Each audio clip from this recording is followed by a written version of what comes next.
हमारा नाम सती देवी यानी 14 कोस के देवता थी। अपना इंद्रासन में सूतल थे तो बहुत अद्भुत के सपना देखला। जब जादवपुर में पेरा चौबटिया पर हिरिया जिरिया बंगाली ने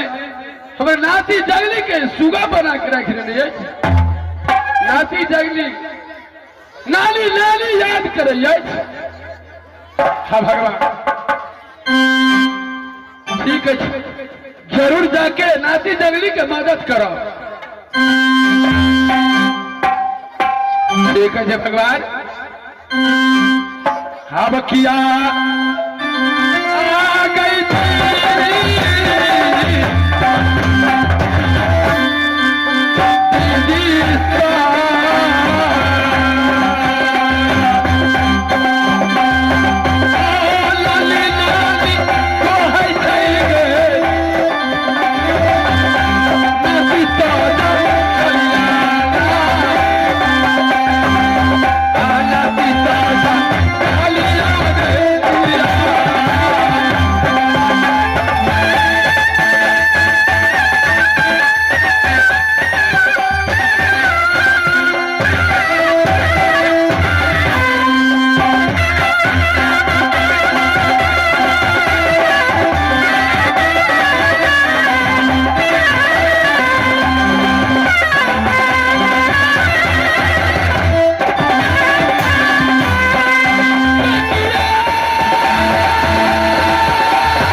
देवता के रूप छोड़ दी थी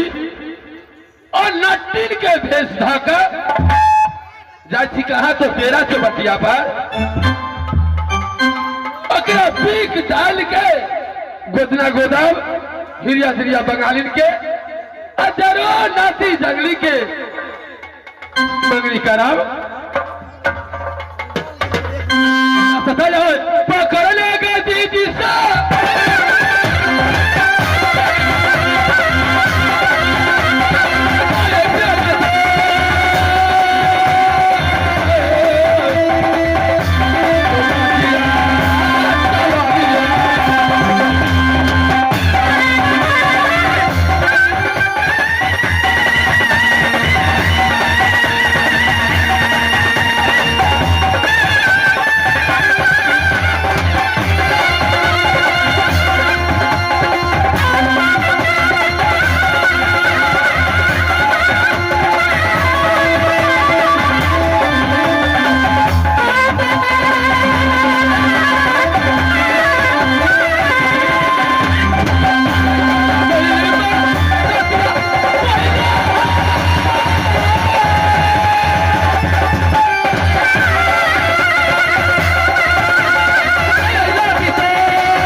की बात है कि अपने मन से बड़ी प्रेम से हला के लाइयो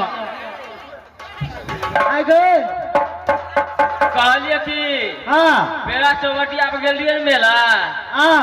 तो ओतऽ देखलिए नटिनिया आयल रहे गोतना गोदबे हमरो दुनू बहन के बहुत शौक लागि गेलै य तो बे टोटल पर देखने अभी कतो गए मेला ठेला में जल्दी निकालने घूमत रहे थे ना हो हमरो दुनू बहन के बहुते शौक लागि गेलै गोदा दे रो बताए में कौन चीज के भाई के बात है जब तो गोदना गोदावे के बोले भागलो ठीक ठीक हे तावे तू चल